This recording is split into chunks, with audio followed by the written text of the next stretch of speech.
एक शिष्य की कहानी। एक प्राथमिक स्कूल में अंजलि नाम की एक टीचर थी। वह कक्षा 5 की क्लास टीचर थी। उसकी एक आदत थी कि वह कक्षा में आते ही हमेशा लव यू बोला करती थी, मगर वह जानती थी कि वह सच नहीं बोल रही है। वह कक्षा के सभी बच्चों से एक जैसा प्यार नहीं करती थी। कक्षा में एक ऐसा बच्चा था जो उनको फटी आंख भी नहीं भाता था। उसका नाम राजू था। वह मैली कुचली स्थिति में स्कूल आया जाया करता था। उसके बाल खराब होते थे, जूते के लिए खुले होते थे, शर्ट के कलर पर मैल के निशान होता था। पढ़ाई के दौरान भी उसका ध्यान कहीं और ही होता था। मैडम के डांटों पर वह चौंक कर उन्हें देखता, मगर उसकी खाली खाली नज़रों से साफ पता लगता रहता कि राजू शारीरिक रूप से कक्षा में उपस्थित होने के बावजूद भी मानसिक रूप से गायब है। धीरे धीरे मैडम को राजू से नफरत सी होने लगी। क्लास में घुसते ही राजू मैडम की आलोचना का निशाना बनने लगता। सब बुराई के उदाहरण राजू के नाम पर किए जाते। बच्चे उस पर खिलखिलाकर हंसते और मैडम उसको अपमानित करके संतोष प्राप्त करती। राजू ने हालांकि किसी बात का कभी कोई जवाब नहीं देता था। मैडम को वह एक बेजान पत्थर की तरह लगता जिसके अंदर आत्मा नाम की कोई चीज नहीं थी। प्रत्येक डांट और सजा के बावजूद वह बस अपनी भावनाओं से खाली नजरों से उन्हें देखा करता और सर झुका लेता। मैडम को अब उससे गंभीर नफरत हो चुकी थी। पहला सेमेस्टर समाप्त हुआ और प्रोग्रेस रिपोर्ट बनाने का चरण आया तो मैडम ने राजू की प्रगति रिपोर्ट में ये सब बुरी बातें लिख डाली। प्रगति रिपोर्ट माता पिता को दिखाने से पहले हेड मास्टर के पास जाया करती थी। उन्होंने जब राजू की प्रोग्रेस रिपोर्ट देखी तो मैडम को बुला लिया और बोला, मैडम प्रकृति रिपोर्ट में कुछ तो राजू की प्रगति भी लिखनी चाहिए। आपने तो जो कुछ लिखा है इससे राजू के पिता बिल्कुल निराश हो जाएंगे। मैडम ने कहा, मैं माफ़ी मांगती हूँ लेकिन राजू एक बिल्कुल ही अशिष्ट और निकम्मा बच्चा है। मुझे नहीं लगता कि मैं उसकी प्रगति के बारे में कुछ लिख सकती हूँ। मैडम घृणित लहजे में बोलकर वहाँ से उठकर चली गई और फिर स्कूल की छुट्टी हो गई।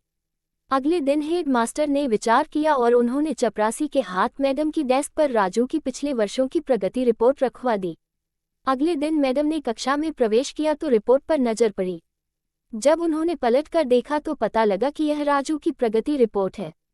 मैडम ने सोचा कि पिछली कक्षा में भी राजू ने निश्चय यही गुल खिलाए होंगे और फिर उन्होंने कक्षा 3 की रिपोर्ट खोली। रिपोर्ट पढ़कर उनके आश्चर्य की कोई सीमा नहीं रही जब उन्होंने देखा कि रिपोर्ट उसकी तारीफों से भरी पड़ी है। उसमें लिखा था, राजू जैसा बुद्धिमान बच्चा मैंने आज तक नहीं देखा। बेहद संवेदनशील बच्चा है और अपने मित्रों, शिक्षक से बेहद लगाव रखता है। अंतिम सेमेस्टर में भी राजू ने प्रथम स्थान प्राप्त किया था। इसके बाद मैडम ने कक्षा 4 की रिपोर्ट खोली। इसमें लिखा था, राजू अपनी मां की बीमारी से बहुत तनाव में है। उसका ध्यान पढ़ाई से हट रहा है। राजू की मां को अंतिम चरण का कैंसर हुआ है। घर पर उसका कोई और ध्यान रखने वाला नहीं है जिसका गहरा प्रभाव उसकी पढ़ाई पर पड़ा है। नीचे हेड मास्टर ने लिखा कि राजू की मां मर चुकी है और इसके साथ ही राजू के जीवन की चमक और रौनक भी। उसे बचाना होगा इससे पहले कि बहुत देर हो जाए। ये पढ़कर मैडम की आंखों में आंसू आ गया। कांपते हाथों से उन्होंने प्रगति रिपोर्ट बंद की। मैडम की आंखों से आंसू एक के बाद एक गिरने लगे। मैडम ने साड़ी से अपने आंसू पोंछे। अगले दिन जब मैडम कक्षा में दाखिल हुई तो उन्होंने अपनी आदत के अनुसार अपना पारंपरिक वाक्यांश आई लव यू ऑल दोहराया। मगर वह जानती थी कि वह आज भी झूठ बोल रही है, क्योंकि इसी क्लास में बैठे एक उलझे बालों वाले बच्चे राजू के लिए जो प्यार वह आज अपने दिल में महसूस कर रही थी वह कक्षा में बैठे और किसी भी बच्चे से अधिक था। पढ़ाई के दौरान उन्होंने रोजाना दिनचर्या की तरह एक सवाल राजू पर दागा और हमेशा की तरह राजू ने सर झुका लिया। जब कुछ देर तक मैडम से डांट फटकार और बाकी स्टूडेंट के हंसी की आवाज उसके कानों में नहीं पड़ी तो उसने आश्चर्य में सिर उठाकर मैडम की ओर देखा। आज उनके माथे पर आज गुस्सा नहीं था, वह मुस्कुरा रही थी। उन्होंने राजू को अपने पास बुलाया और उसे सवाल का जवाब बताकर जबरन दोहराने के लिए कहा। राजू 3-4 बार के आग्रह के बाद अंत तक बोल ही पड़ा। इसका जवाब देते ही मैडम ने न सिर्फ खुद को खड़ा होकर तालियां बजाई बल्कि सभी बच्चों से भी बजवाए। फिर तो ये दिनचर्या बन गई। मैडम हर सवाल का जवाब अपने आप बताती और फिर उसकी खूब सराहना और तारीफ करती।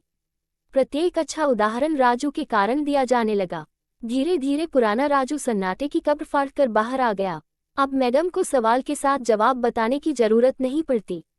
वह रोज सही उत्तर देकर सभी को प्रभावित करता और नए नए सवाल पूछकर सबको हैरान भी करता। उसके बाल कुछ हद तक सुधरे हुए होते, कपड़े भी काफी हद तक साफ होते, जिन्हें शायद वह खुद धोने लगा था। देखते ही देखते साल समाप्त हो गया और राजू ने दूसरा स्थान हासिल कर 5वीं कक्षा पास कर ली। यानी अब वह दूसरी जगह स्कूल में दाखिल होने के लिए तैयार था। कक्षा 5वीं के विदाई समारोह में सभी बच्चे मैडम के लिए सुंदर उपहार लेकर आए और मैडम की टेबल पर ढेर लग गया। इन खूबसूरती से पैक हुए उपहार में एक पुराने अखबार में पत्थर से लेकर से पैक हुआ एक उपहार भी पड़ा था।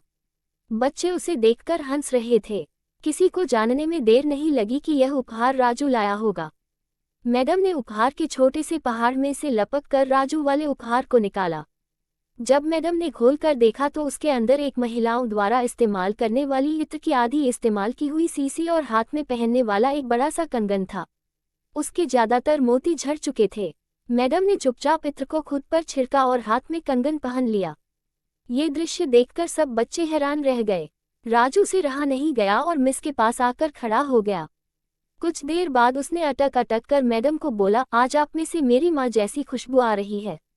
इतना सुनकर मैडम की आंखों में आंसू आ गए और मैडम ने राजू को अपने गले से लगा लिया। राजू अब दूसरी स्कूल में जाने वाला था। राजू ने दूसरी जगह स्कूल में दाखिला ले लिया था। समय बीतने लगा। दिन, सप्ताह, महीने और महीने साल में बदलते भला कहाँ देर लगती है। मगर हर साल के अंत में मैडम को राजू से एक पत्र नियमित रूप से प्राप्त होता, जिसमें लिखा होता, इस साल में कई नए टीचर से मिला, मगर मैडम आप जैसा कोई नहीं था। फिर राजू की पढ़ाई समाप्त हो गई और पत्रों का सिलसिला भी समाप्त हो गया। कई साल आगे गुजरे और मैडम रिटायर हो गई। एक दिन मैडम के घर अपनी मेल में राजू का एक पत्र मिला, जिसमें लिखा था, इस महीने के अंत में मेरी शादी है और आपके बिना शादी की बात मैं नहीं सोच सकता। एक और बात, मैं जीवन में बहुत सारे लोगों से मिल चुका हूं मगर आप जैसा कोई नहीं है, आपका डॉक्टर राजू। पत्र के साथ ही प्लेन का आने जाने का टिकट भी उसमें अटैच था। मैडम खुद को हरगिज नहीं रोक सकी। उन्होंने अपने पति से अनुमति ली और वह राजू के शहर के लिए रवाना हो गई। शादी के दिन जब वह शादी की जगह पहुंची तो थोड़ी लेट हो चुकी थी। उन्हें लगा समारोह समाप्त हो चुका होगा, मगर ये देखकर उनके आश्चर्य की सीमा नहीं रही कि शहर के बड़े डॉक्टर, बिजनेसमैन और यहाँ तक कि वहाँ पर शादी करने वाले पंडित जी भी थक गए थे कि आखिर कौन आना बाकी है। मगर राजू शादी के मंडप के बजाय गेट की तरफ टकाटक लगाए उनके आने का इंतजार कर रहा था। फिर सामने देखा कि जैसे ही एक बूढ़ी औरत ने गेट से प्रवेश किया, राजू उनकी ओर लपका और उनका वह हाथ पकड़ा जिसमें उन्होंने अब तक वह कड़ा पहना हुआ था। राजू उन्हें सीधा स्टेज पर ले गया और राजू ने माइक हाथ में पकड़कर कुछ यूँ बोला, दोस्तों आप सभी हमेशा मुझसे मेरी माँ के बारे में पूछा करते थे और मैं आप सबसे वादा किया करता था कि जल्द ही आप सबको उनसे मिलाऊंगा। ध्यान से देखो, यह मेरी प्यारी मैम दुनिया की सबसे अच्छी है माँ, यह मेरी माँ है। दोस्तों, इस सुंदर सी कहानी को सिर्फ शिक्षक और शिष्य के रिश्ते के कारण ही मत पढ़िएगा। अपने आसपास देखें, राजू जैसे कई फूल मुरझा रहे हैं जिन्हें आपका जरा सा ध्यान और प्यार नया जीवन दे सकता है। तो दोस्तों, आप सभी को कैसी लगी एक शिष्य की कहानी? ये की कहानी अच्छी लगी हो तो लाइक, शेयर और सब्सक्राइब और कमेंट करें। बेल आइकन को प्रेस करना ना भूलें ताकि हम जो भी वीडियो बनाए सबसे पहले आपको नोटिफिकेशन मिले। तो मिलते हैं ऐसी ही एक और रोचक कहानी के साथ। वीडियो को पूरा देखने के लिए धन्यवाद। तो जुड़े रहिए हमारे साथ हिंदी कहानी 5917 के साथ।